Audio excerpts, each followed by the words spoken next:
Hey guys, in this video I'm going to show you how to allow Wallpaper Engine through Firewall.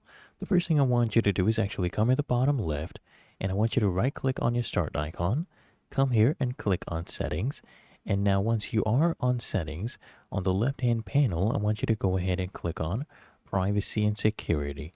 From here I want you to click on Windows security, and then I want you to just go ahead and scroll down, and I want you to click on Firewall and network protection.